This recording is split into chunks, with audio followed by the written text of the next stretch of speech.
আবারও চলে এসেছি তোমাদের সামনে একটা নতুন টপিক নিয়ে। ক্লাস 8-এ যারা যারা পড়ছো তাদের জন্য এই চ্যাপ্টারটি খুবই ইম্পর্ট্যান্ট।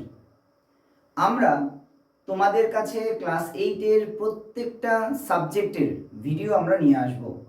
আজকে আমরা শুরু করলাম জিওগ্রাফি নিয়ে। খুব শীঘ্রই তোমরা সমস্ত জিওগ্রাফি চ্যাপ্টারগুলি ভিডিও আকারে সব থেকে সুন্দরভাবে সহজভাবে এই চ্যানেলটির মধ্যে পেয়ে যাবে। তাই সময় দেরি না করে তোমরা খুব তাড়াতাড়ি সাবস্ক্রাইব করে নাও আর আমাদের ভিডিওগুলি দেখতে থাকো। দেখবে খুব সহজেই খুব তাড়াতাড়ি তোমরা এই ক্লাসের সমস্ত বিষয়গুলো খুব তাড়াতাড়ি সহজেই তোমরা কমপ্লিট করে ফেলতে পারবে। চলো তাহলে আমাদের সঙ্গে থাকো। আমরা আজকে শুরু করতে যাচ্ছি ভূগোলের ফার্স্ট চ্যাপ্টারটির নাম হচ্ছে পৃথিবীর অন্দরমহল। দেখো এই চ্যাপ্টারটি কিন্তু শুধুমাত্র ক্লাস 8-এ আছে সেটাই নয়, ক্লাস 9, 10, 11, 12 কলেজে, ইউনিভার্সিটিতে সব জায়গায় পাবে। এই চ্যাপ্টারটি এতটাই ইম্পর্টেন্ট যে এই চ্যাপ্টারটি না জানলে ভূগোলের অনেক কিছুই বেঁচে থাকে, বাকি থেকে যায় অনেক কিছু অজানা জিনিস। তাই আমাদের জানতে হবে। খুব ভালোভাবে খুব সহজভাবে তোমাদেরকে বোঝানোর চেষ্টা করব। চলো আমরা শুরু করি। আমাদের এই যে চ্যাপ্টারটি রয়েছে এটি ক্লাস 8 ভূগোলের একটি চ্যাপ্টার, পৃথিবীর অন্দরমহল। ঠিক আছে, পৃথিবীটা কি করে সৃষ্টি হলো, পৃথিবীর ভেতরে কি কি রয়েছে তোমরা যদি জানতে চাও তাহলে পরে দেখতে থাকো। আমরা যখন আলোচনা করছি পৃথিবীর অন্দরমহল, বেশ কিছু রহস্য আছে জানো। আমরা আজকে এই সমস্ত রহস্য থেকে পর্দা সরিয়ে দেব। কি কি রয়েছে আমরা জানতে পারবো ভূত্বক সম্পর্কে, মানে মাটির উপরে যে ভূত্বক রয়েছে যার উপরে উদ্ভিদ দাঁড়িয়ে আছে, গাছপালা দাঁড়িয়ে আছে, পাহাড় পর্বত দাঁড়িয়ে আছে, সেখানে যেখানে আমরা বাড়িঘর বানিয়ে থাকি সেই ভূত্বক সম্পর্কে জানবো। তারপর জানবো ভূত্বকের ঠিক নিচে আরেকটা অংশ আছে তাকে বলা হয় গুরুমণ্ডল, সেই সম্পর্কে জানবো কেন্দ্রমণ্ডল সম্পর্কে। এই সমস্ত বিষয়ে জানার সাথে সাথে আমরা জানবো ম্যাগমা, লাভা সম্পর্কে। এছাড়াও পি তরঙ্গ, এস তরঙ্গ এগুলো জানবো ভূতাপ শক্তি সম্পর্কে। আমরা ভূমিকম্প সম্পর্কেও জানবো। এছাড়াও এই সমস্ত বিষয়গুলি জানার সাথে সাথে আমরা জানবো আরও অজানা বিষয়। তাহলে পরে এই প্রত্যেকটা বিষয়কে যখন তোমরা শুনছো তোমরা কিন্তু খাতা নিয়ে বসে থাকো আর এই খাতার মধ্যে একে একে করে পয়েন্ট করতে থাকো। আমরা এখানে কি কি দেব এই ভিডিওতে তোমরা জানতে পারবে এই অজানা বিষয়গুলো সম্পর্কে। সেই সাথে সাথে তোমাদের বইয়ের যে চ্যাপ্টার আছে সেই চ্যাপ্টারের প্রত্যেকটা পেজকে লাইন টু লাইন আমরা আলোচনা করব। এত সুন্দরভাবে আলোচনা করব, দেখবে এই ভিডিওটা দেখার পর তোমাদের আর কোনো কিছু এই চ্যাপ্টার থেকে জানার থাকবে না, সমস্ত কিছু ক্লিয়ার হয়ে যাবে। শেষে তোমাদের জন্য থাকছে কিছু প্রশ্ন। এই প্রশ্ন উত্তরগুলো একবার করে ফেললে পরে তোমাদের এই চ্যাপ্টার থেকে যে কোনো প্রশ্নে আসুক না কেন তোমরা কিন্তু ঠিক করতে পারবে। ঠিক আছে, দেখো এটা তোমাদের পিডিএফ, তাই না? এই পিডিএফটাকে পাশে রেখেছি আর এর সাথে সাথে এই পিডিএফ এর লাইন টু লাইন পড়ার সাথে সাথে আমরা এখানে এই পিডিএফ থেকে আমরা কি কি জানতে পারলাম সেটাও এখানটায় ছবি সহকারে বোঝানো আছে। আমরা শুরু করছি। প্রথমে দেখিনি এখানটায় পৃথিবীর অন্দরমহল কি বলেছে। এখানে তো একটা ছোট্ট গল্প বলেছে, আমার পড়ার দরকার নেই। এই গল্প থেকে আমরা এখানটায় চলে আসি। এখানে কি বলছে না, পৃথিবীর ব্যাসার্ধ 6370 কিলোমিটার। পৃথিবীর ব্যাসার্ধ তাহলে কত? 6370 কিলোমিটার। একটু আমরা দেখি, এটা আমাদের পৃথিবী। এই পৃথিবীর এটাকে বলা হয় কেন্দ্র। কি বলা হয় এটাকে? কেন্দ্র। এই যে কেন্দ্র এইটা ভূপৃষ্ঠ, এখানে মানুষটা দাঁড়িয়ে আছে, এটা হচ্ছে ভূপৃষ্ঠ। তাহলে এই ভূপৃষ্ঠ থেকে আমি কেন্দ্র অবধি যদি এই অংশটা আমি কেটে নিই তাহলে একে কি বলা হয় জানো তো? একে বলা হয় প্রোফাইল বা পরিলেখ। প্রোফাইল বা কি বলা হয় এটাকে পরিলেখ। যদি কোনো একটা অংশের আমরা কেন্দ্র থেকে পরিধি পর্যন্ত কেকের মতো করে একটা অংশ কেটে নিই তাহলে তাকে বলা হয় পরিলেখ বা প্রোফাইল। ক্লিয়ার?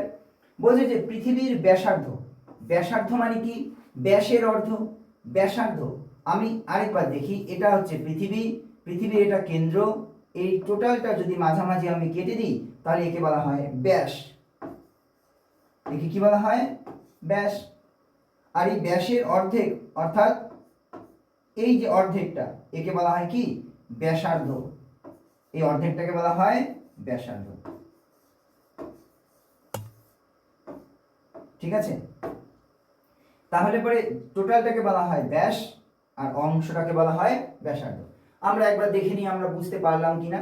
এখানে ড্রয়িং করছি, এইখানে ড্রয়িং করছি। তাহলে এটা আমাদের পৃথিবী, এটা হচ্ছে কেন্দ্র, এটাকে বলছে কি? তাহলে ব্যাসার্ধ। ব্যাসের অর্ধ ব্যাসার্ধ। তাহলে ব্যাস কাকে বলছে? পুরোটাকে বলছে ব্যাস। এখান থেকে যদি আমি পুরোটা টেনে দিই তাহলে তাকে বলছে ব্যাস। আর ব্যাসের অর্ধ অর্থাৎ এর অর্ধেকটা যদি আমি এটাকে ধরি তাহলে এটাকে বলছে কি? ব্যাসার্ধ। ক্লিয়ার? তাহলে আমরা কি কি জানলাম? পরিধি, ব্যাসার্ধ, ব্যাস। ঠিক আছে? ক্লিয়ার তো কনসেপ্ট? তাহলে আমরা এখান থেকে এই এ আর বি এই অংশটাকে কি বলছি? ব্যাসার্ধ। ক্লিয়ার হলো? তাহলে দেখো পৃথিবীর ব্যাসার্ধ কত কিলোমিটার? 6370 কিলোমিটার। 6370 কিলোমিটার। তাহলে এটা হচ্ছে পৃথিবীর ব্যাসার্ধ। তার মানে কেন্দ্র থেকে ভূপৃষ্ঠ অবধি দূরত্ব কত? 6370 কিলোমিটার। একদম ক্লিয়ার? আমি বলেছিলাম না প্রথমেই যে আমি এমনভাবে পড়াবো লাইন টু লাইন যেখানে আর কোনো কিছু এক্সট্রা জানার বিষয় থাকবে না। তাহলে যারা জানতে না ব্যাসার্ধ কাকে বলে তারাও জানতে পারলে। ভালো করে বুঝিয়ে দিলাম, ছবি ড্রয়িং করে দেখিয়ে দিলাম, তাহলে এটাকে বলছে ব্যাসার্ধ। তাহলে আমাদের এটা হচ্ছে পরিধি, এখান থেকে কেন্দ্র, তাহলে এইটাকে কি বলছে? ব্যাসার্ধ। তাহলে পৃথিবীর কেন্দ্র থেকে পরিধি পর্যন্ত এই যে দূরত্বটা এটাকে বলছে ব্যাসার্ধ। Very good.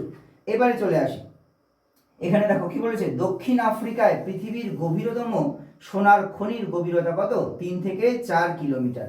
নাম কি? রবিনসন দ্বীপ। আমাদের ভূপৃষ্ঠ থেকে মাটির ভেতরে আমরা কত দূর যেতে পেরেছি? 6370 কিলোমিটার অবধি যে গভীরতা আছে আমরা কি তত দূর যেতে পেরেছি? না, পারিনি। কত দূর যেতে পেরেছি? আমরা খুব বেশি দূর যেতে পেরেছি। আফ্রিকার রবিনসন দ্বীপ যে আছে সেখানে কত কিলোমিটার? 3 থেকে 4 কিলোমিটার। তাহলে আফ্রিকার যে রবিনসন দ্বীপ তার গভীরতা হচ্ছে 3 থেকে 4 কিলোমিটার। কোথায় আছে সেটা? আফ্রিকাতে আছে। নাম কি? রবিনসন দ্বীপ। ঠিক আছে? তাহলে দ্বীপটার নাম কি? রবিনসন দ্বীপ। তাহলে এই যে এখানে তার গভীরতা 3 থেকে 4 কিলোমিটার। আচ্ছা, এর পরে আরও কি গভীর অবধি কোনো খনি রয়েছে? দেখো এখানটায় আরেকটা রয়েছে, 12 কিলোমিটার গভীরতা অবধি রয়েছে, যেটা কোথায় রয়েছে? রাশিয়াতে রয়েছে। রাশিয়া। নাম কি? কোলা। তাহলে কোলা দ্বীপ সেটা রয়েছে রাশিয়াতে, যার গভীরতা 12 কিলোমিটার। তাহলে আমাদের এখানে দুটো কৃত্রিম গর্ত আমরা পেলাম। একটা পেলাম আফ্রিকাতে রবিনসন দ্বীপ, আর একটা রাশিয়াতে 12 কিলোমিটার কোলা দ্বীপ। তাহলে দুটো, একটা 3 থেকে 4 কিলোমিটার গভীরতা, একটা হচ্ছে 12 কিলোমিটার। একটা আছে আফ্রিকাতে, একটা আছে রাশিয়াতে। ঠিক আছে? একটার নাম হচ্ছে রবিনসন দ্বীপ আর একটার নাম হচ্ছে কোলা দ্বীপ। ক্লিয়ার? তাহলে পরীক্ষায় যদি প্রশ্ন আসে তোমাদের এখান থেকে আসবে একদম। আমাদের এখানে আরেকটা বিষয় আছে, সেটা হচ্ছে প্রতি 33 মিটার গভীরতায় 1 ডিগ্রি সেলসিয়াস করে উষ্ণতা বেড়ে যায়। তাহলে পরে পৃথিবীর গড় তাপমাত্রা কত?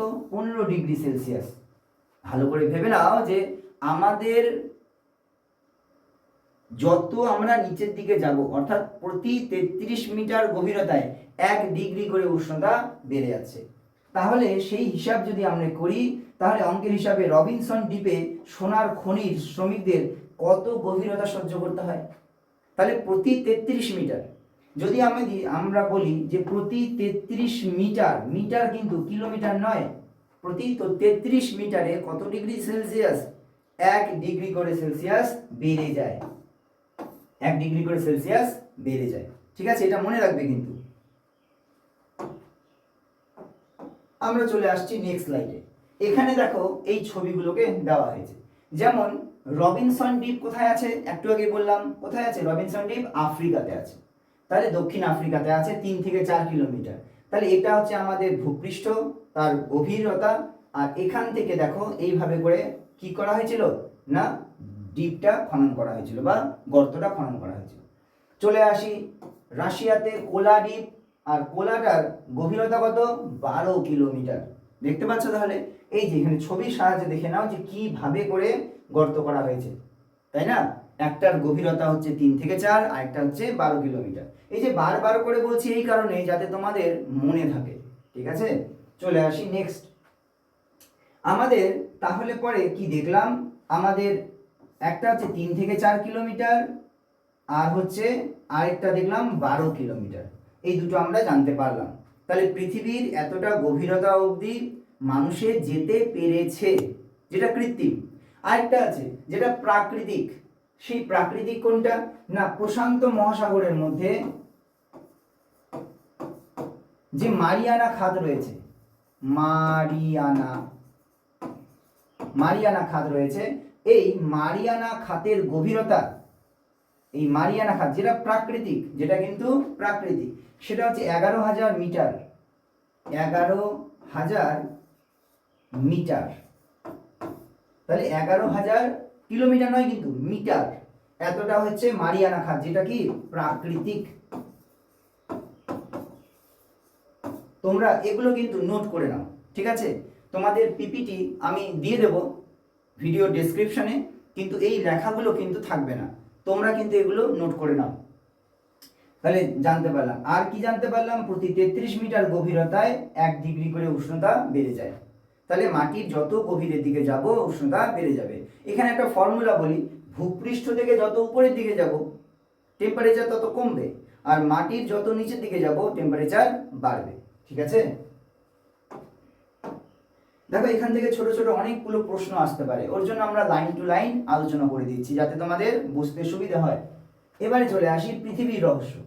আমরা পৃথিবীর ভেতরে যখন জানছি তখন আমরা প্রথমেই দেখব যে এখানে তোমরা দেখে নাও যে ভূ অভ্যন্তরের উত্তাপ ও ভূতাপ শক্তি সম্পর্কে। দেখো উষ্ণতা বৃদ্ধির হার কত, প্রতি 33 মিটারে 1 ডিগ্রি করে উষ্ণতা বেড়ে যায়। আমরা একটু আগেই দেখলাম পৃথিবীর উষ্ণতা প্রতি 33 মিটারে 1 ডিগ্রি করে উষ্ণতা বেড়ে যায়। আমরা এর সাথে সাথে জানবো ভূতাপ শক্তি ও উষ্ণ প্রস্রবণ সম্পর্কে। ভূতাপ শক্তি বা জিওথার্মাল এনার্জি এবং উষ্ণ প্রস্রবণ বা হট স্প্রিং, এই দুটো সম্পর্কে একবার দেখে নিই।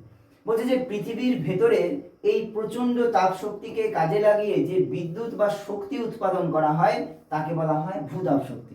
অর্থাৎ মাটির ভেতরে যে শক্তি রয়েছে সেই শক্তিকে কাজে লাগিয়ে যে তাপবিদ্যুৎ উৎপাদন করা হয় তাকে বলা হয় ভূতাপ শক্তি। আচ্ছা, মাটির ভেতরের থেকে তাপ আসবে কোথার থেকে? দাঁড়াও জানবো, অবশ্যই জানবো। আচ্ছা, এবারে যেই সমস্ত জায়গায় এইরকম উষ্ণ অঞ্চল রয়েছে সেখানে যদি কোনো জল থাকে তাহলে সেটা কিন্তু উষ্ণ জল হয়ে যায়। তাহলে ভারতের বক্রেশ্বর এরকম একটি জায়গা যেখানে প্রাকৃতিক উষ্ণ প্রস্রবণ দেখতে পাওয়া যায়, ঠিক আছে, যা ভূ অভ্যন্তরে তাপের প্রমাণ। এই যে একটা ছবি রয়েছে, তার মানে কি মাটির উপরে যে জলটা রয়েছে সেটা ভূ অভ্যন্তরের সঙ্গে টাচে রয়েছে, আর সেখান থেকে গরম ভাবটা আসছে যার ফলে জলটা ফুটতে থাকে। তাহলে এইরকম কোনো জায়গাকে কিন্তু উষ্ণ প্রস্রবণ বলা হয়। আমরা দেখিনি তাহলে আমাদের এখানে উষ্ণ প্রস্রবণ, তাহলে এই উষ্ণ প্রস্রবণ কাকে বলা হয় না পশ্চিমবঙ্গের, দেখো আমাদের এখানে উষ্ণ প্রস্রবণ রয়েছে, এখানটায় কোথায় গেল, হ্যাঁ এই যে উষ্ণ প্রস্রবণ। তাহলে বক্রেশ্বরে রয়েছে একটা উষ্ণ প্রস্রবণ বা হট স্প্রিং, ঠিক আছে? তাহলে বক্রেশ্বরে কি রয়েছে, একটা হট স্প্রিং রয়েছে। তাহলে এটাই তো আমাদের বুঝিয়ে দিলাম।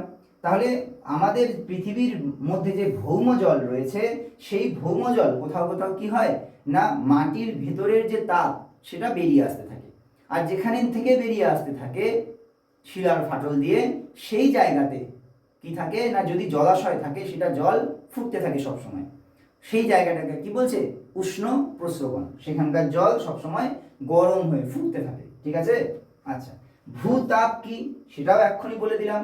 তাহলে ভূতাপ কাকে বলছে না মাটির ভেতরের থেকে যে গরম উষ্ণ ভাবটা উপরের দিকে উঠে আসছে তাকে বলা হয় ভূতাপ।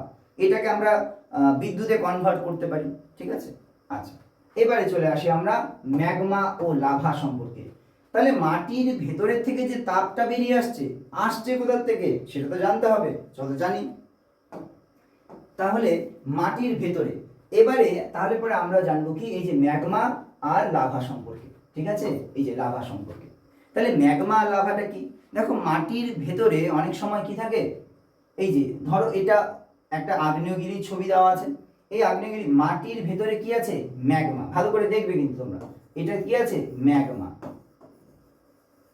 তাহলে মাটির ভেতরে যদি কোনো প্রচণ্ড উত্তপ্ত তরল পদার্থ থাকে তখন সেটাকে আমরা কি বলছি? ম্যাগমা বলছি। কি বলছি? ম্যাগমা, মনে রাখবে ম্যাগমা। আচ্ছা, মাটির ভেতরে সেটাকে বলছি ম্যাগমা। এই ম্যাগমা যখন ভূপৃষ্ঠে বেরিয়ে আসে, যখন বাইরে বেরিয়ে আসলো তখন তাকে বলছে লাভা। তাহলে পরীক্ষা প্রশ্ন আসে ম্যাগমা আর লাভার মধ্যে পার্থক্যটা কি? তাহলে পার্থক্যটা কি? একটা হচ্ছে ম্যাগমা আর একটা হচ্ছে লাভা। ঠিক আছে, ম্যাগমাটা মাটির ভেতরে থাকে, উত্তপ্ত গরম, প্রচণ্ড গরম। আর আরেকটা লাভা যেটা ভূপৃষ্ঠে বেরিয়ে আসে, যার উষ্ণতা অনেকটাই কম। ঠিক আছে, তাহলে এটাকে বলছে ভেতরে থাকলে ম্যাগমা, বাইরে বেরিয়ে আসলে লাভা। বোঝা গেল? তাহলে এই যে ম্যাগমা ভূ অভ্যন্তরের প্রচণ্ড চাপে গলে যাওয়া উত্তপ্ত তরল খনিজ শিলা পদার্থের মিশ্রণ, এটি মাটির নিচে থাকে। লাভা কাকে বলছে?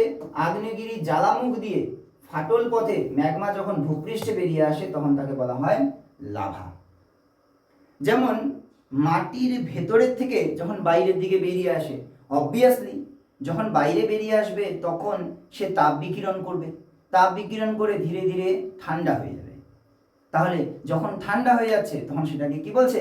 লাভা। পৃথিবী পৃষ্ঠে বেরিয়ে আসলেই তাকে বলছে লাভা, আর নিচেরটাকে বলছে ম্যাগমা। ঠিক আছে, যদি তোমরা মনে রাখতে চাও, যদি ভুলে যাও ম্যাগমা লাভা খুব একই একই লাগছে, মনে থাকছে না বিষয়টা, তাহলে এইভাবে মনে রাখতে পারো ম্যাগমা তিনটে, তাই না? তিনটে অ্যালফাবেট আছে এখানে, আর লাভা দুটো। তাহলে যার মধ্যে গরম বেশি সেটা হচ্ছে তিনটে, তাই না? আর লাভা দুটো, তাহলে সেখানে গরমটা কম। এইভাবে করে তোমরা মনে রাখতে পারো।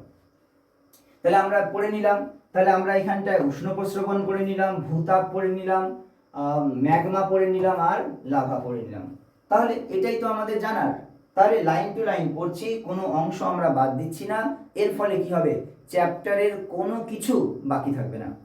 ঠিক আছে, আর এখানে যা কিছু বোঝাচ্ছি সেটা কিন্তু খুব ভালোভাবে বোঝাচ্ছি, ধীরে ধীরে করে বোঝাচ্ছি। তোমরা কিন্তু বোঝার চেষ্টা করবে। যদি বুঝতে না পারো আবার একবার শেষ হয়ে যাক, বুঝতে না পারলে আবার রিপিট করে তোমরা ভিডিওটা দেখতে থাকো।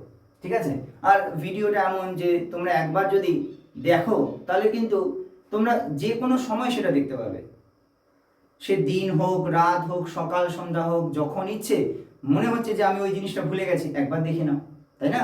খুব সুবিধা হবে। চলো এবারে দেখছি আমরা ভূ অভ্যন্তরের আরো বেশ কিছু যে জানার বিষয় সেটা আমরা জানি। দেখো আমরা যখন এই চ্যাপ্টারে চলে আসছি, এখানে আমরা কি পাচ্ছি? পৃথিবীর ঘনত্ব। পৃথিবীর ঘনত্বটা কি সেটা আমরা দেখব, ঘনত্ব। আচ্ছা, এরপরে আমরা এখানটায় কি দেখতে পাবো? ভূমিকম্প তরঙ্গ, সেটা দেখতে পাবো, সেটা সম্পর্কে আলোচনা করছি। আর এই ভূমিকম্প তরঙ্গ আমরা আলোচনা করার সময় জানবো তিনটে তরঙ্গ সম্পর্কে। একটা হচ্ছে পি তরঙ্গ, একটা কি এস তরঙ্গ, আর একটা হচ্ছে এল তরঙ্গ। তাহলে আমরা তিনটে তরঙ্গ, একটা পি তরঙ্গ, এস তরঙ্গ আর এল তরঙ্গ, এই তিনটে তরঙ্গ সম্পর্কে জানবো, যেটা এই বইয়ের এই অংশে বলা আছে। তাহলে একে একে করে জানি। প্রথমে আমরা দেখি যে ঘনত্ব। তাহলে ঘনত্ব সম্পর্কে বলা আছে। তাহলে ঘনত্বতে কি বলা আছে একটু দেখে নিই। বলছে যে পৃথিবীর যে ঘনত্বের কথা বলা হয়েছে সেটা দেখে না একবার। পৃথিবীর গড় ঘনত্ব কত? 2.6 থেকে 3.3 গ্রাম পার সিসি। ঠিক আছে, 2.2 গ্রাম পার সিসি, এটাকে ইউনিট বলে বা একক বলা হয়। ঠিক আছে, গ্রাম পার সিসি ঘনত্বটা এটা দিয়ে মাপে। আচ্ছা, গভীরতা বাড়ার সাথে সাথে এর ঘনত্ব বেড়ে যায়। আচ্ছা, ঘনত্বটা কাকে বলে একবার একটু বুঝে নিই। ঘনত্ব বিষয়টা হচ্ছে এরকম, মনে করো তোমাদের কাছে জল আছে আর দুধ আছে, ঘনত্বটা কার বেশি? অবভিয়াসলি তোমরা নিশ্চয়ই জানো দুধের, তাই না? আমি যদি বলি দুধের আর দইয়ের মধ্যে কার ঘনত্ব বেশি? দইয়ের। তাহলে বুঝতে পারছো, কম অণু যদি বেশি জায়গায় ছড়িয়ে থাকে তাহলে পরে তার ঘনত্বটা কম, আর যদি কিছু সংখ্যক অণু অল্প জায়গায় একসঙ্গে থাকে তখন তাকে বলছে ঘনত্ব বেশি। তাহলে আমি যদি বালি নিই আর একটা জায়গায় রেখে দিই তখন তার ঘনত্বটা বেশি, কিন্তু বালি নিয়ে সেটাকে যদি থালার মধ্যে ছড়িয়ে দিই তাহলে তার ঘনত্বটা কম। তাহলে এইভাবে তোমরা বুঝতে পারো, ঠিক আছে। তাহলে পরে আমরা জল আর দুধের ঘনত্ব বা জল বা দইয়ের ঘনত্ব এভাবে করে আমরা বুঝতে পারি যে কোনটার ঘনত্ব বেশি আর কোনটার ঘনত্ব কম। তাহলে আমরা এখান থেকে কি জানতে পারলাম, পৃথিবীর যতই আমরা ভেতরের দিকে যাব ততই ঘনত্বটা বাড়তে থাকবে। তাহলে আমরা এটা যদি পৃথিবী পৃষ্ঠ হয়, এখান থেকে আমরা কেন্দ্রের দিকে যাই, তাহলে ঘনত্বটা কি বাড়বে, মনে রাখবে বাড়বে। তাহলে পৃথিবীর ভেতরে যতই যাব উষ্ণতা যেমন বাড়বে ঘনত্বটাও কিন্তু ঠিক তেমনই বেড়ে যাবে। এটা তাহলে বুঝতে পারলাম আমরা। এবারে চলে আসি পৃথিবীর ভেতরের যে কি কি বিষয় রয়েছে, কি কি বস্তু রয়েছে সেটাকে যদি আমাদের জানতে হয় তাহলে আমরা কিভাবে জানতে পারবো না, সিসমিক ওয়েভ। দেখুন একটু আগে কি জানলাম যে মাটির ভেতরে আমরা খুব বেশি দূর যেতে পারিনি, একটা 3 থেকে 4 কিলোমিটার যেটা আফ্রিকাতে রয়েছে রবিনসন দ্বীপ। সেকেন্ড মনে আছে নিশ্চয়ই, একবার বলার চেষ্টা করো। হ্যাঁ ঠিক বলেছো, কোনটা না, আফ্রিকাতে রয়েছে একটা রবিনসন দ্বীপ আর রাশিয়াতে রয়েছে কোলা দ্বীপ, তাই না। রাশিয়াতে যে কোলা দ্বীপ রয়েছে তার গভীরতা কত, 12 কিলোমিটার। দেখো এগুলো বারবার করে বলছি কেন, যাতে তোমাদের মাথার মধ্যে একদম ঢুকে যায়। তোমরা মাঝে মাঝে বলো না যে আমার মনে থাকে না মনে থাকে না, এই যে বারবার বললে পরে মনে থাকবে। একটা গানকে যদি বারবার শোনো অবভিয়াসলি মনে থাকবে, ঠিক সেরকমই ওর জন্য বারবার এগুলো রিপিটেশন করছি যাতে তোমাদের এই ভিডিও দেখার পরে তোমাদের মুখস্থ পর্যন্ত হয়ে যায়, ঠিক আছে। এবারে চলে আসো পৃথিবীর ভেতরে। তাহলে পৃথিবীর ভেতরে কি কি আছে সেটা যদি আমাদেরকে জানতে হয় তাহলে আমরা কিভাবে জানবো, আমরা ভূমিকম্প তরঙ্গের সাহায্যে জানবো, কারণ আমরা তো বেশি দূর যেতে পারিনি। প্রাকৃতিক যদি হয় তাহলে সেটা প্রশান্ত মহাসাগরের মারিয়ানা খাত 11,000 মিটার অবধি যেতে পেরেছে, আর ওখানে 12 কিলোমিটার আর 4 কিলোমিটার, তার মানে সর্বাধিক যেটা গভীরতা সেটা হচ্ছে 12 কিলোমিটার। তাহলে 12 কিলোমিটারের ভেতরে আমরা যেতেই পারিনি। তাহলে যদি 12 কিলোমিটারের ভেতরে না গিয়ে থাকি তাহলে আমরা পৃথিবীর ভেতরে কতটা গভীরতা মনে আছে, 6,370 কিলোমিটার। তাহলে অতটা গভীরতা সম্পর্কে আমরা কিভাবে জানবো, আমাদের এই ক্ষেত্রেই সাহায্য করে ভূমিকম্প তরঙ্গ। আচ্ছা বলো তো ভূমিকম্প তরঙ্গ কি, হ্যাঁ সেগুলোই ভূমিকম্প তরঙ্গ, যেটা ভূমিকম্প হওয়ার সময় উৎপন্ন হয়। কি কি উৎপন্ন হয়, 3টা তরঙ্গ। কয়টা তরঙ্গ, 3টা তরঙ্গ, একটা পি তরঙ্গ, এস তরঙ্গ, এল তরঙ্গ। দেখে নাও, পি তরঙ্গ, এস তরঙ্গ আর এল তরঙ্গ, ঠিক আছে। আমরা যদি তরঙ্গগুলোকে এখানে ড্রয়িং করতে চাই এইভাবে আমরা বলতে পারি যে এটা হচ্ছে পি তরঙ্গ, এটা হচ্ছে এল তরঙ্গ, সরি এস তরঙ্গ, আর এটা হচ্ছে এল তরঙ্গ। এখানে লিখে দিই, এটা হচ্ছে পি তরঙ্গ, এটা হচ্ছে এস তরঙ্গ, এটা হচ্ছে এল তরঙ্গ। তাহলে পি তরঙ্গ হচ্ছে ছোট, তারপরে হচ্ছে এস তরঙ্গ আরেকটু বড়, তারপরে হচ্ছে এল তরঙ্গ। তাহলে পি তরঙ্গ, এস তরঙ্গ, এল তরঙ্গ, এইভাবে 3টে তরঙ্গ এর সাহায্যেই আমরা কিন্তু ভূ অভ্যন্তরের বিষয় সম্পর্কে যে পৃথিবীর ভেতরে কি কি আছে সেটা আমরা জানতে পারি। তোমরা যখন বইয়ে দেখবে তখন দেখবে এখানটা এস লেখা রয়েছে, এখানে পি লেখা রয়েছে, তাহলে এস তরঙ্গ আর পি তরঙ্গ, আর উপরের দিকে রয়েছে এল তরঙ্গ। আচ্ছা এল তরঙ্গকে বলি, আমাদের ভূমিকম্পের জন্য যদি দায়ী হয় কোনো তরঙ্গ তাহলে পরে কিন্তু সেটা সব থেকে বেশি দায়ী করা হয় এল তরঙ্গকে। আর এল তরঙ্গটাকে কোথায় দেখতে পাওয়া যায়, ভূপৃষ্ঠে দেখতে পাওয়া যায়, ভূ অভ্যন্তরে দেখতে পাওয়া যায় না বললেই চলে, শুধু ভূপৃষ্ঠে দেখতে পাওয়া যায়। আর এই এল তরঙ্গের জন্যই কিন্তু দায়ী হয়, এল তরঙ্গই দায়ী কিসের জন্য, ভূমিকম্পের জন্য, ঠিক আছে। তাহলে এখানে আমি বলে দিয়েছি কয় প্রকার, 3 প্রকার, পি তরঙ্গ, এস তরঙ্গ, এল তরঙ্গ। এদের নাম আছে, কি নাম আছে না, প্রাইমারি ওয়েভ, সেকেন্ডারি ওয়েভ আর লং ওয়েভ বা সারফেস ওয়েভ। তাহলে পি তরঙ্গ, এস তরঙ্গ, এল তরঙ্গ। আচ্ছা এগুলোর নাম এরকম কেন হয়েছে জানো, আমাদের একটা যন্ত্র আছে, তোমরা বড় হলে পরে জানতে পারবে, তবু এখন একটু জেনে রাখো। সেটা হচ্ছে আমাদের ভূমিকম্প যন্ত্র আছে, সেই ভূমিকম্প যন্ত্রের মধ্যে প্রথম যে তরঙ্গটা গিয়ে পৌঁছায় তার নাম হচ্ছে পি। ওর জন্য প্রাইমারি, ফার্স্ট যে প্রথমে গিয়ে পৌঁছায় তাকে বলা হয় প্রাইমারি। সেকেন্ডে যে যাচ্ছে তাকে বলা হয় এস বা এস তরঙ্গ, সেকেন্ডারি। আর লাস্টে যে পৌঁছায় তাকে বলা হয় এল তরঙ্গ। ঠিক আছে, এদের গতিবেগ রয়েছে, সেটাও যদি অল্প করে বলি তাহলে প্রাইমারি তরঙ্গ বা পি তরঙ্গের গতিবেগ হচ্ছে 8 kilometre per second, kilometre per second. S তরঙ্গের গতিবেগ হচ্ছে 5 কিলোমিটার পার সেকেন্ড, আর এটা হচ্ছে 3 থেকে 4 kilometre per second. Per second মানে প্রতি সেকেন্ডে কত কিলোমিটার জোরে দৌড়ে। ঠিক আছে, পার সেকেন্ড, সেকেন্ডে কিন্তু, মিনিটে নয়, ঘন্টায় নয়, সেকেন্ডে। তাহলে 1 সেকেন্ডে কত দূর যায়? তাহলে পি তরঙ্গের গতিবেগ 8 কিলোমিটার পার সেকেন্ড, তাহলে 1 সেকেন্ডে 8 কিলোমিটার দৌড়ে দৌড়ে চলে যায়। এস তরঙ্গ, তার গতিবেগ 5 কিলোমিটার পার সেকেন্ড, আর যে এল তরঙ্গ রয়েছে তার গতিবেগ হচ্ছে 3 থেকে 4 কিলোমিটার পার সেকেন্ড। ঠিক আছে, তাহলে আমরা এই তিনটে তরঙ্গের সাহায্যে পৃথিবীর ভেতরের বিষয়বস্তু সম্পর্কে আমরা জানতে পারি। আচ্ছা, কি জানতে পারি, কি জানতে পারলাম একটু দেখে নিই। তাহলে পরের পেজে দেওয়া আছে কি জানতে পারি। কি জানতে পারলাম আমরা পৃথিবীর ভেতরের সম্পর্কে? আমরা জানতে পারলাম 3টি স্তর সম্পর্কে, ভূত্বক, গুরুমণ্ডল, কেন্দ্রমণ্ডল। তাহলে ভূত্বক মানে ক্রাস্ট, গুরুমণ্ডল মানে ম্যান্টল, কেন্দ্রমণ্ডল মানে কোর। তাহলে আমরা এই তিনটে অংশ যে আছে সেটা সম্পর্কে জানতে পারলাম। ক্লিয়ার? নেক্সট, আর কি জানবো? আর জানতে পারলাম ভূত্বককে আবার দুটো ভাগে ভাগ করতে পারছি আমরা, ভূমিকম্পের তরঙ্গের সাহায্যে যেগুলো জানতে পারলাম। সেটা কি জানতে পারলাম? তাহলে ভূত্বককে আবার দুটি ভাগে ভাগ করা যাচ্ছে, একটাকে বলা হয় শিয়াল, আরেকটাকে বলা হয় সীমা। একটাকে বলা হয় শিয়াল, আরেকটাকে বলা হয় সীমা। কি অবশ্যই জানতে পারবো। আর আমরা জানতে পারলাম কি বিযুক্তি রেখা সম্পর্কে বা ডিসকন্টিনিউটি। একবার উচ্চারণ করে নাও তো, ডিসকন্টিনিউটি, বিযুক্তি রেখা, ডিসকন্টিনিউটি। ঠিক আছে, উচ্চারণ করবে। তাহলে আমরা এই সমস্ত সম্পর্কে জানতে পারলাম। তাহলে একে একে করে আলোচনা করি। প্রথমে ভূত্বক, গুরুমণ্ডল, কেন্দ্রমণ্ডল।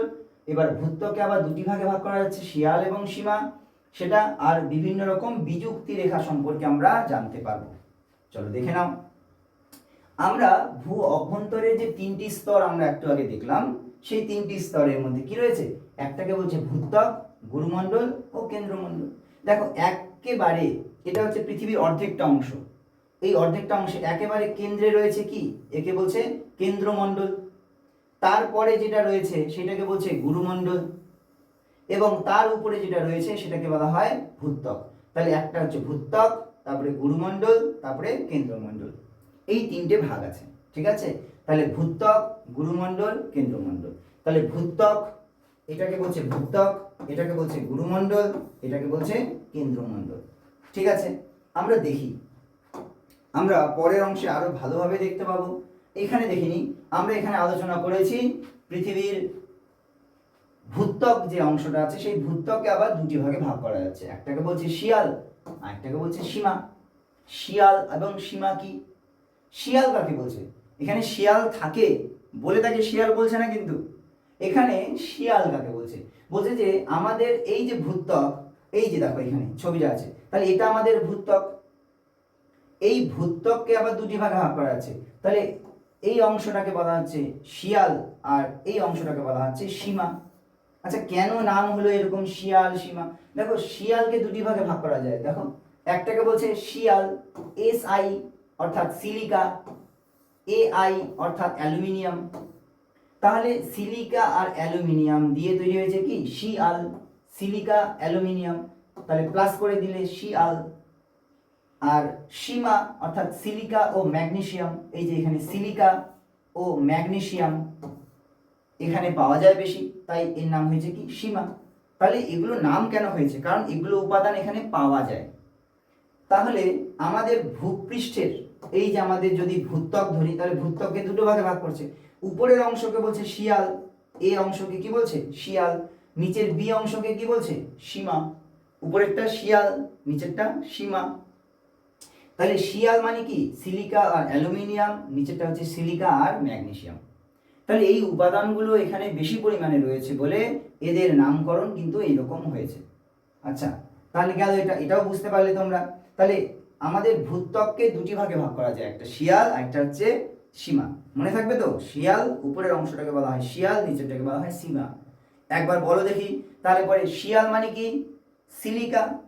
আর আল অর্থাৎ এল, এল মানে কি? অ্যালুমিনিয়াম। তাহলে সিলিকা অ্যালুমিনিয়াম, নিচেরটা সিমা সিলিকা ম্যাগনেসিয়াম।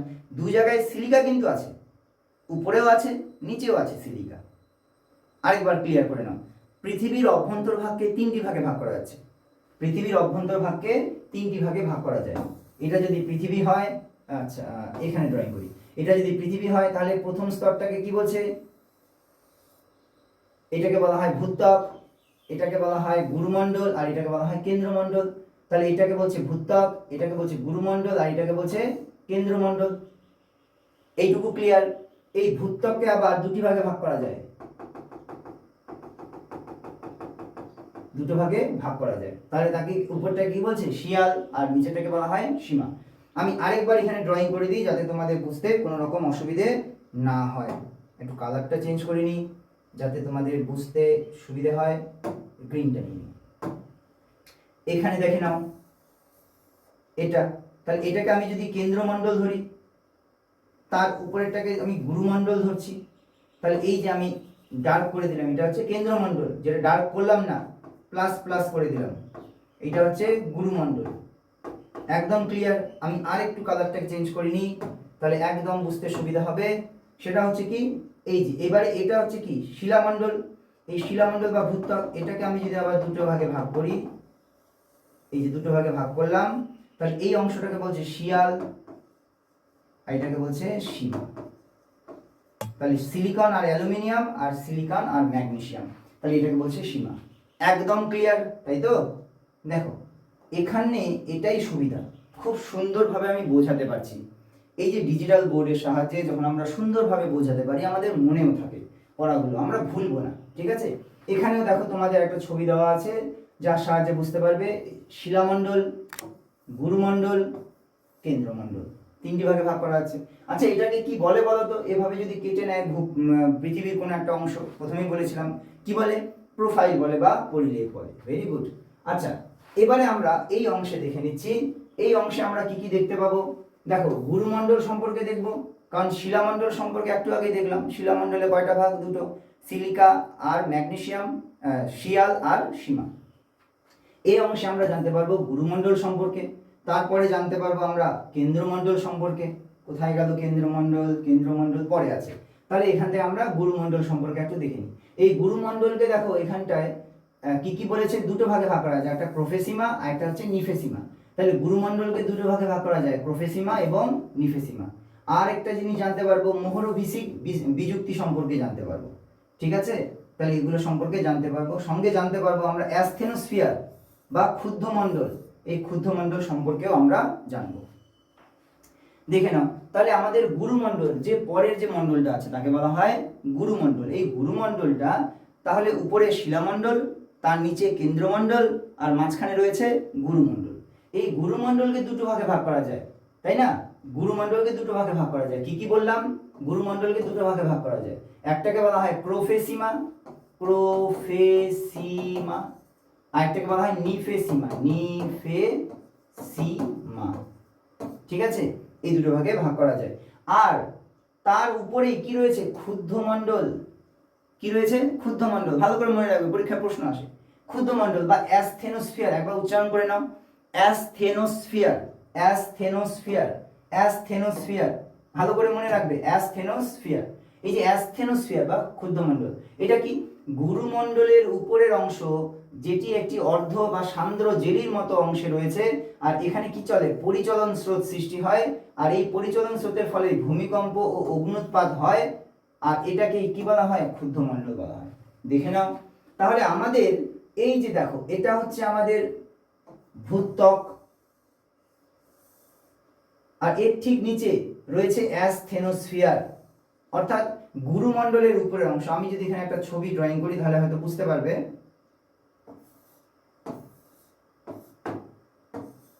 এখান থেকে এইটুকু যদি আমাদের শিলামণ্ডল হয়, তারপরে এটাকে আমি কি বলছি? গুরুমণ্ডল, গুরুমণ্ডল। এই যে গুরুমণ্ডল আছে, এই গুরুমণ্ডলটাকে দেখো, এই গুরুমণ্ডলকে দুটো ভাগে ভাগ করা আছে। একটা প্রোফেসিমা একটা নিফেসিমা, এইটা হচ্ছে প্রোফেসিমা আর এটা হচ্ছে নিফেসিমা, ঠিক আছে। তার উপরে যে অংশটা, এই অংশটা মানে গুরুমণ্ডলীর অংশ, তাকে বলছে কি অ্যাসথেনোস্ফিয়ার বা ক্ষুদ্র মণ্ডল, যেখানে কি রয়েছে ম্যাগমা রয়েছে। এখানেই চলে পরিচলন স্রোত। পরিচলন স্রোত কাকে বলে? আমাদের ভূপৃষ্ঠের নিচে দেখো এই যে ম্যাগমা রয়েছে, এই ম্যাগমাটা কি হয় ধীরে ধীরে করে উপরে ওঠে, আবার অন্যদিকে চলে যায়, আবার এখান থেকে ম্যাগমাটা উঠে উপরের দিকে চলে যায়। তাহলে আমাদের পৃথিবীর পৃষ্ঠের নিচে যে অ্যাসথেনোস্ফিয়ার বলে যে জায়গাটা আছে, সেখানে ম্যাগমার যে স্রোত, সহজ ভাষায় যদি বলি ম্যাগমার একটা স্রোত, সেই স্রোতটাকে বলছে পরিচলন স্রোত, ঠিক আছে। ম্যাগমার যে স্রোত তাকে কি বলা হচ্ছে? পরিচলন স্রোত, ঠিক আছে। আর এই ম্যাগমার যে স্রোত, যাকে পরিচলন স্রোত বলছে, তার জন্যই কিন্তু আমাদের এখানে আমাদের মানে ভূপৃষ্ঠের নিচে যে জায়গা আছে, যেমন প্লেটগুলো বা ভূমিকম্প বা অগ্নুৎপাত, সেগুলো কিন্তু ঘটে থাকে, ঠিক আছে। নেক্সট দেখে নিই আমরা এখানে দেখে নিই এই যে কেন্দ্রমণ্ডল। তাহলে আমরা কি দেখলাম?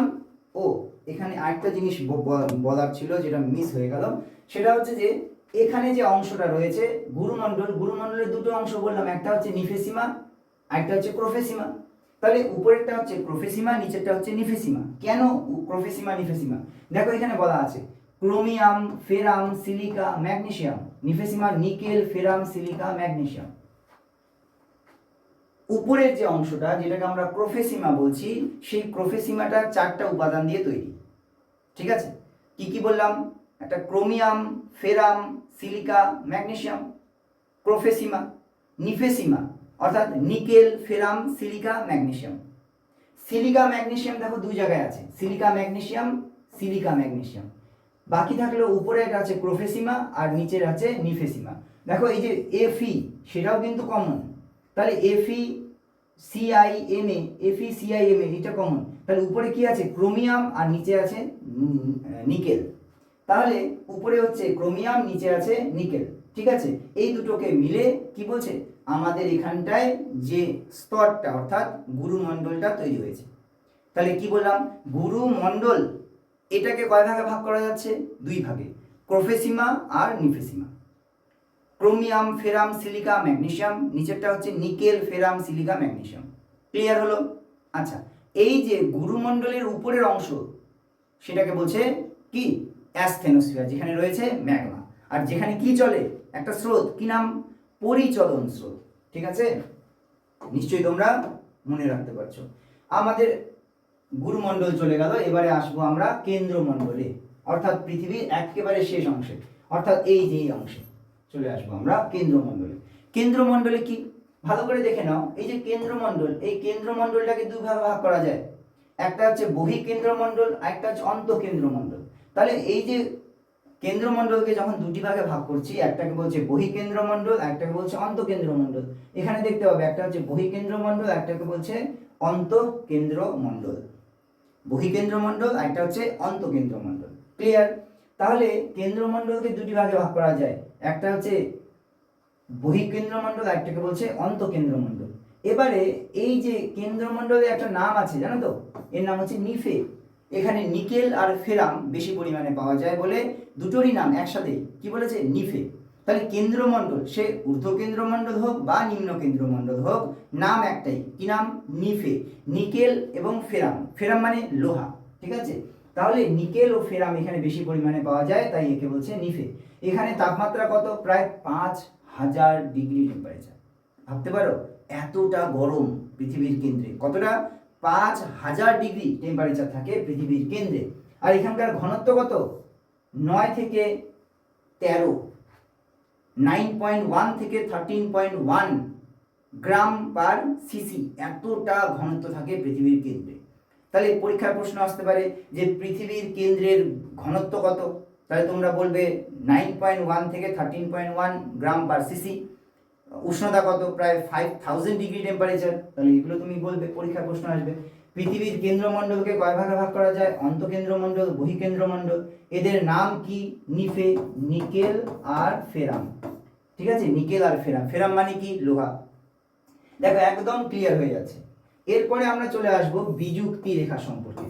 লেহমান বিযুক্তি রেখা, গুটেনবার্গ বিযুক্তি রেখা, এই সমস্ত বিযুক্তি রেখা সম্পর্কে আমরা জানব। চলে আসি আমাদের বিযুক্তি রেখাতে। খুব ভালোভাবে বুঝবে বিযুক্তি রেখা কাকে বলে, পরীক্ষায় অনেকবার প্রশ্ন এসে থাকে। বিযুক্তি রেখা অর্থাৎ আমাদের দেখো, এটা হচ্ছে, দেখো ছবিগুলো এত সুন্দর না, তোমরা এই ছবি দেখেই বুঝতে পারবে এই চ্যাপ্টারটি। আচ্ছা, তোমরা এতক্ষণ ধরে দেখছো, কেমন লাগছে তোমরা কিন্তু অবশ্যই জানাবে। তোমরা যেই জিনিসটা বাইরে কোথাও পাবে না, সেটা হচ্ছে এখানে পাবে, সহজ ভাষায়, একদম সহজ ভাষায়, ছবি সহকারে ভালোভাবে বোঝানোর চেষ্টা করেছি, লাইন টু লাইন বোঝানোর চেষ্টা করেছি, প্রশ্ন দিয়েছি, ভালোভাবে ছবি দেখে বোঝাচ্ছি। আর কি চাও? এরপরেও যদি কোনো কিছু চাই তাহলে পরে সেটা কমেন্ট করে অবশ্যই জানাবে। আর হ্যাঁ, তোমাদের একটা নিশ্চয়ই দায়িত্ব রয়ে গেল, যেটা তোমরা তোমাদের যে বন্ধু বান্ধব আছে, সেটা তোমাদের স্কুল হতে পারে, অন্য স্কুল হতে পারে, তোমরা কিন্তু সোশ্যাল মিডিয়াতে শেয়ার করবে এই ভিডিওটা। সেই সাথে সাথে তোমরা তোমাদের যে বন্ধু আছে, যেটা অন্য স্কুলের হতে পারে, তোমাদের নিজের স্কুলের বন্ধু হতে পারে, তাদের কাছে অবশ্যই পাঠাবে। ঠিক আছে? তাহলে পরে তারাও জানতে পারবে, খুব সহজে শিখতে পারবে, তাই না? চলো দেখি বিযুক্তি রেখা কাকে বলছে। তাহলে বিযুক্তি রেখা কাকে বলছে? যদি আমরা দেখি, এটা শিলামণ্ডল, এটা গুরুমণ্ডল, আর এটা কেন্দ্রমণ্ডল, এদেরকে ভাগ কি করছে, আলাদা কি করছে? তাহলে এটা একটা স্তর, এটাকে আমরা এ স্তর ধরি, এটাকে আমরা বি স্তর ধরি, এটাকে আমরা সি স্তর ধরি। তাহলে এই এ স্তরকে যে ভাগ, এ স্তর আর বি স্তরকে আলাদা কে করছে, যে স্তরটা আলাদা করছে তাকে বলা হয় বিযুক্তি রেখা। তাহলে বি স্তর আর সি স্তরকে আলাদা করছে যে রেখা, তাকে বলছে বিযুক্তি রেখা। ঠিক আছে? এবারে আমরা বুঝলাম, তাহলে প্রতিটা স্তর, এ স্তর আর বি স্তরের মাঝখানে যে একটা পাতলা লাইন, সেটাকে বলছে বিযুক্তি রেখা। তাহলে এরকম এই বিযুক্তি রেখাগুলোর তো নাম আছে নিশ্চয়ই, তাহলে নামগুলো একটু জেনে নিই। এটা হচ্ছে পৃথিবীর কেন্দ্রমণ্ডল, যেটাকে আমরা কি বলছি, পরিলেখ বা প্রোফাইল। প্রোফাইল বা পরিলেখ, পরিলেখ। এটা হচ্ছে শিলাস্তর বা ভূত্বক। এই শিলাস্তরকে কয় ভাগে ভাগ করা যায়? দুই ভাগে। কি কি? একটাকে বলছে শিয়াল, একটাকে বলছে সীমা। এই দুটি মাঝখানে যে স্তরটি রয়েছে বা বিযুক্তি তল রয়েছে, তাকে বলা হয় কনরাড বিযুক্তি, কনরাড বিযুক্তি রেখা। ঠিক আছে? কনরাড বিযুক্তি রেখা। এইটাকে তাহলে এই যে শিলামণ্ডল যে রয়েছে, তাহলে অর্থাৎ এই যে এইটাকে বলছে শিলামণ্ডল। এটাকে কি বলছে? শিলামণ্ডল। শিলামণ্ডল। এই শিলামণ্ডল আর এই যে গুরুমণ্ডল, এই অংশটাকে কি বলছে? এই অংশটাকে বলছে গুরুমণ্ডল। এটাকে বলছে গুরুমণ্ডল। গুরুমণ্ডল। এই গুরুমণ্ডলটাকে আবার দুই ভাগ করছে, তাই না? এটাকে বলছে প্রোফেসিমা, এটাকে বলছে নিফেসিমা। প্রোফেসিমা, নিফেসিমা। এদের মাঝখানে যে একটা পাতলা লাইন আছে, আমি যদি একটু কালারটা চেঞ্জ করে নিই, এই যে এখানে পাতলা যে লাইন, এটাকে বলছে মোহরভিষিক বিযুক্তি। এটা হচ্ছে কনরাড বিযুক্তি একটা, আর একটা হচ্ছে মোহরভিষিক বিযুক্তি। মোহরভিষিক। তাহলে কি দেখলাম আমি? শিয়াল আর সীমার মাঝখানে যে বিযুক্তি রেখা, তাকে বলা হয় কনরাড বিযুক্তি রেখা, এবং শিলামণ্ডল এবং গুরুমণ্ডলের মাঝখানে রয়েছে মোহরভিষিক বিযুক্তি রেখা। আর এই যে গুরুমণ্ডল আর কেন্দ্রমণ্ডলের মাঝখানে, এটা হচ্ছে কেন্দ্রমণ্ডল। কেন্দ্রমণ্ডল। এই কেন্দ্রমণ্ডল আর গুরুমণ্ডলের মাঝখানে যে রেখা, তাকে বলা হচ্ছে কি? গুটেনবার্গ বিযুক্তি রেখা। গুটেনবার্গ বিযুক্তি রেখা। তাহলে দেখো, একটা হচ্ছে কনরাড বিযুক্তি রেখা, কার মধ্যে রয়েছে? শিয়াল আর সীমার মাঝখানে রয়েছে। শিলাস্তর আর গুরুমণ্ডলের মাঝখানে কে রয়েছে? মোহরভিষিক বিযুক্তি রেখা রয়েছে। কেন্দ্রমণ্ডলের মধ্যে কে রয়েছে? কেন্দ্রমণ্ডল আর গুরুমণ্ডলের মাঝখানে রয়েছে গুটেনবার্গ বিযুক্তি রেখা। এটাকে যদি তোমাদের মনে রাখতে হয়, এইভাবে মনে রাখতে পারবে, ক ম গু। কনরাড বিযুক্তি রেখা কার মাঝখানে রয়েছে? শিয়াল, সীমা, আর এটাকে কি বলছে? শিলামণ্ডল। শিলামণ্ডল। এই যে এবারে হচ্ছে শিলামণ্ডল আর গুরুমণ্ডলের মাঝখানে কি রয়েছে? অর্থাৎ মৌরভিষিক বিযুক্তি। মৌরভিষিক বিযুক্তি। এবারে গুরুমণ্ডল আর কেন্দ্রমণ্ডলের মাঝখানে কি রয়েছে? গুটেনবার্গ। গুটেনবার্গ বিযুক্তি রেখা। একদম ক্লিয়ার। দেখো তাহলে আমরা এতক্ষণ ধরে কি জানলাম না, বিযুক্তি রেখা একটা হচ্ছে কনরাড বিযুক্তি রেখা, মৌরভিষিক বিযুক্তি রেখা, একটা হচ্ছে গুটেনবার্গ বিযুক্তি রেখা। ঠিক আছে, শিয়াল রয়েছে আর সীমা রয়েছে, তাদের মাঝখানে যে বিযুক্তি রেখা এটার একটা নাম আছে। আচ্ছা, গুরুমণ্ডল আর শিলামণ্ডলের মাঝখানে একটা বিযুক্তি রেখা আছে, আর কেন্দ্রমণ্ডল ও গুরুমণ্ডলের মাঝখানে একটা বিযুক্তি রেখা রয়েছে। তাহলে এটাকে বলছে কনরাড বিযুক্তি, এটাকে বলছে মৌরভিষিক বিযুক্তি, এটাকে বলছে গুটেনবার্গ বিযুক্তি রেখা। একদম ক্লিয়ার। মনে রাখার জন্য শর্টকাট টিপস হচ্ছে কমগু, কমগু। ঠিক আছে, মনে রাখবে। আচ্ছা, এবারে আমরা চলে আসি এখানটায়।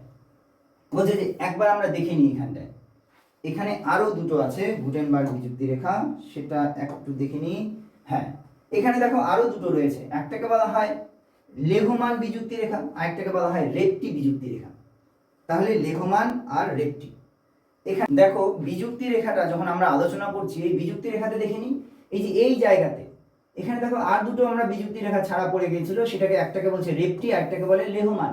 একটাকে বলছে রেপটি, একটাকে বলছে লেহমান। তাহলে রেপটি আর লেহমানটা কি? আমি যখন এখানে ড্রয়িং করছিলাম, এখানে হয়তো বোঝানোর সুবিধা হবে। এই যে তাহলে রেপটি, এই যে ক্রোফেসিমা আর নিফেসিমার মাঝখানে যে বিযুক্তি রেখা রয়েছে তাকে বলা হয় রেপটি,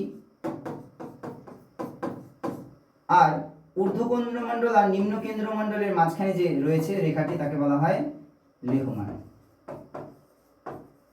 লেহমান।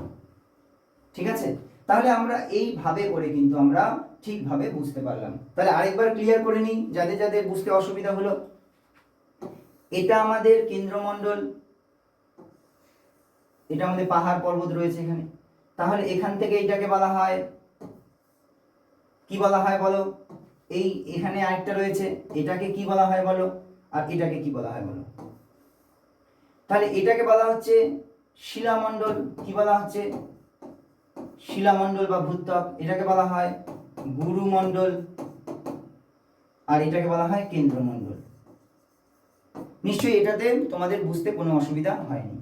এবারে চলে আসি, এটাকে দুটো ভাগে ভাগ করা যায়, এটাকে দুটো ভাগে ভাগ করা যায়, এটাকে দুটো ভাগে ভাগ করা যায়।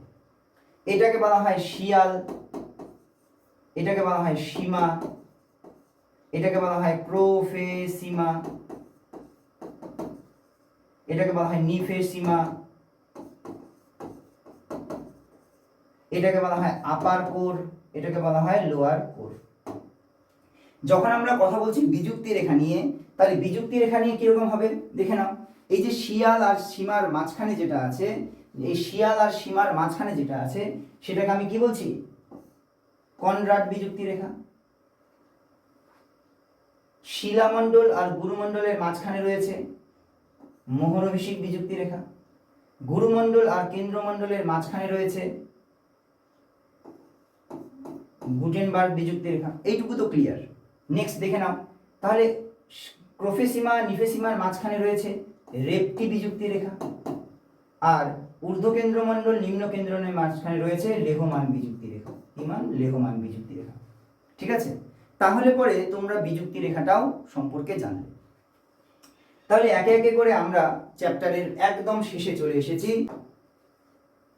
এতক্ষণ ধরে তোমরা যেগুলো দেখলে, যে পড়াটা পড়লে তোমরা, নিশ্চয়ই তোমরা অনেকটা বুঝতে পেরেছো। কতটা বুঝতে পেরেছো এবার তবে দেখি। চলো এবারে শুরু হচ্ছে আমাদের এক্সাম টাইম। দেখে নাও কি কি প্রশ্ন আমরা দেখব। এই প্রশ্নগুলো দেখো তো তোমরা করতে পারছো কিনা। পৃথিবীর ব্যাসার্ধ কত কিলোমিটার? ভূগর্ভের দিকে কত মিটার গভীরতায় তাপমাত্রা 1 ডিগ্রি সেলসিয়াস বেড়ে যায়? শিয়াল ও সীমা স্তর কি উপাদান দিয়ে গঠিত? পৃথিবীর গভীরতম সোনার খনি কোনটি? এটি কোন দেশে রয়েছে? ম্যাগমা ও লাভার মধ্যে পার্থক্য কি? পৃথিবীর কোন স্তরের ঘূর্ণনের ফলে পৃথিবীর চৌম্বকত্বের সৃষ্টি হয়েছে?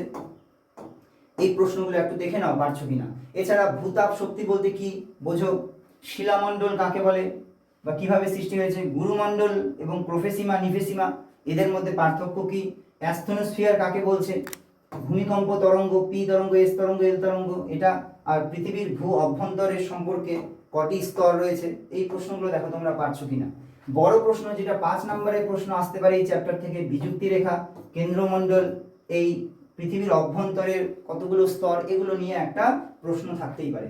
তাহলে তোমরা এখানটায় দেখে নাও যে এটা তোমরা পারছো কি পারছো না। যারা আর একটু জানতে চাচ্ছ তাদের জন্য বলে দিই, তাহলে এটাকে বলছে, এটাকে কি বলে, এটাকে বলা হয় শিলামণ্ডল, এটাকে বলা হয় শিলামণ্ডল, তাই না। এরপরে দেখো এই শিলামণ্ডলের এখান থেকে রয়েছে গুরুমণ্ডল, এইটাকে বলা হচ্ছে কেন্দ্রমণ্ডল, তাই না। এভাবে করে তোমরা তাহলে এটা দেখে নাও যে কোন অংশটাকে কি বলছে।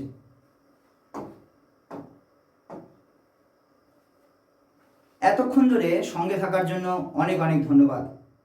তোমরা যেই চ্যাপ্টারটি আজকে দেখলে সেই চ্যাপ্টারটি পৃথিবীর অভ্যন্তরভাগ অর্থাৎ ইন্টেরিয়র অফ দ্য আর্থ সম্পর্কে খুব সহজভাবে বোঝানোর চেষ্টা করেছি। তোমরা একবার চেষ্টা করে দেখবে, এই ভিডিওটাকে খুব ভালোভাবে একবার দেখো, দেখে বোঝার চেষ্টা করো, তারপরে বইটা পড়ো, আর তারপরে এই ভিডিওর শেষে দেওয়া যে প্রশ্নগুলো তার উত্তর করার চেষ্টা করো। দেখবে এই ভিডিওটা তোমাদের এই চ্যাপ্টার সম্পর্কে ক্লিয়ার আইডিয়া দেবে। তাহলে পরে আজকে এখানেই, তোমরা সকলে খুব ভালো থেকো আর সঙ্গে থাকো। আর হ্যাঁ, সাবস্ক্রাইব না করে থাকলে সাবস্ক্রাইব করো, লাইক কমেন্ট করো, বলো তোমাদের কি কি জানতে চাও, কি চাই তোমাদের, আমরা দেওয়ার যথাসাধ্য চেষ্টা করব। তাহলে নেক্সট ভিডিওর জন্য অপেক্ষা করবে, ততক্ষণের জন্য অনেক ভালো থাকবে, টাটা।